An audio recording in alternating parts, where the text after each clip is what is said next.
अस्सलाम वालेकुम। Hello students, कैसे हो?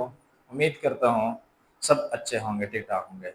आज हम फर्स्ट ईयर की केमिस्ट्री में मोल कैलकुलेशन वो हम करेंगे। तो इसके लिए हमने दो फार्मूले लिखे थे। एक formula number of moles mass in gram divided by molar mass, दूसरा formula number of moles number of particles divided by Avogadro number. तो इसके ऊपर एग्जांपल करते हैं। एग्जांपल 1.1। तो इसमें क्या है, how many moles are there in 60 grams of sodium hydroxide. अब यहाँ पर देखे मोल्स उन्होंने मांगे हैं और ग्राम मास इन ग्राम दिया है 60 ग्राम। तो देखिए अगर गिवन डेटा मैंने लिखा है मास ऑफ सोडियम हाइड्रोक्साइड वो कितना है, तो सोडियम हाइड्रोक्साइड का मास है 60 ग्राम। यहाँ पे उन्होंने दिया है, वो कह रहा है कि 60 ग्राम सोडियम हाइड्रोक्साइड का जो मास है इसमें नंबर ऑफ मोल्स कितने होंगे। तो मास दिया है और नंबर ऑफ मोल्स हमसे मांग रहे हैं। अब number of moles find out करने के लिए दो फार्मूलेज हैं। एक formula number of moles mass in grams divided by molar मास और दूसरा formula mass in grams number of moles divided by Avogadro numbers. तो हमने कौन सा वाला यूज करना है, क्योंकि मास इन ग्राम दिया है तो फर्स्ट फार्मूला यूज करना है। अब देखिए नंबर ऑफ मोल्स मैंने लिखा है, हमें पता है we know that mass in grams divided by molar mass. अब मास इन ग्राम वो कितना है, अगर वो हम देखें तो mass in grams number of moles वो तो मांग रहे हैं, मास इन ग्राम जो दिया हुआ है 60 ग्राम, ये मैंने लिख दिया डिवाइडेड बाय मोलर मास। लेकिन मोलर मास हम कहां से फाइंड करेंगे, जो हमें कंपाउंड दिया है और वो कौन है, सोडियम हाइड्रोक्साइड। अब सोडियम हाइड्रोक्साइड का अगर हम फार्मूला मास या फार्मूला मास को हम यहाँ पर कह सकते हैं मॉलिक्यूलर मास।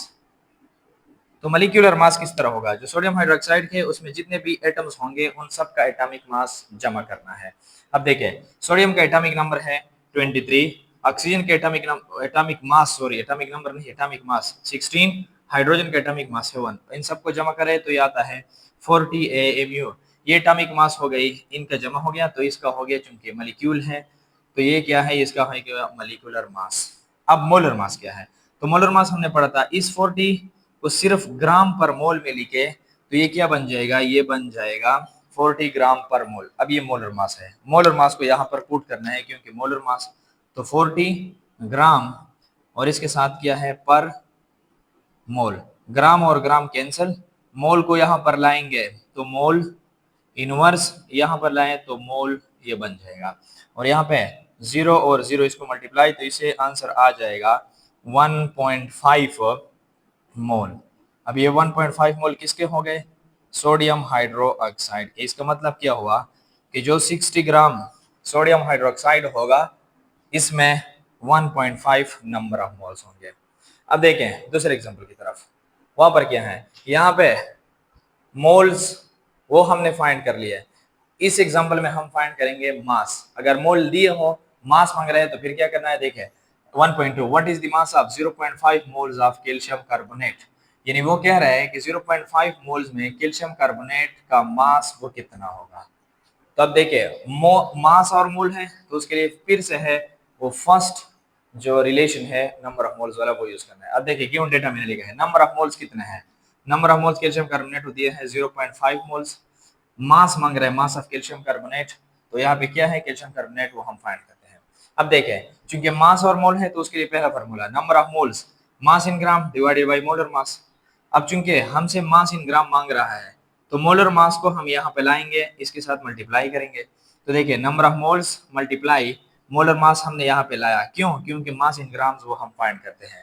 अब यहाँ पे देखें नंबर ऑफ मोल्स वो तो हमें दिए हैं कितने हैं 0.5, तो यहाँ पर वैल्यू पुट करना है 0.5 मोल मल्टीप्लाई मोलर मास वो हम कहाँ पे फाइंड करते हैं या कहाँ से फाइंड करेंगे, तो वो फार्मूला से कैल्शियम कार्बोनेट। इसका पहले हम मॉलिक्यूलर मास लिखेंगे, मॉलिक्यूलर मास कैल्शियम कार्बोनेट का तो किस तरह होगा कि जो कैल्शियम है उसका एटॉमिक मास 40, कार्बन है उसका एटॉमिक मास 12 और ऑक्सीजन है तो ऑक्सीजन का एटॉमिक मास है 16। चूंकि 3 ऑक्सीजन है तो 3 के साथ मल्टीप्लाई करना होगा। अब देखिए इसको हम मल्टीप्लाई करें तो इसको ऐड करें, इससे आएगा 100। जब AMU में लिख लिया तो ये इसका हो गया मॉलिक्यूलर मास और हम यहाँ पे क्या पुट करेंगे मोलर मास। अब मोलर मास क्या है वो हमने बताया है वीडियो में, तो इस AMU को हम सिर्फ ग्राम पर मोल में लिखे तो इसका हो गया मोलर मास।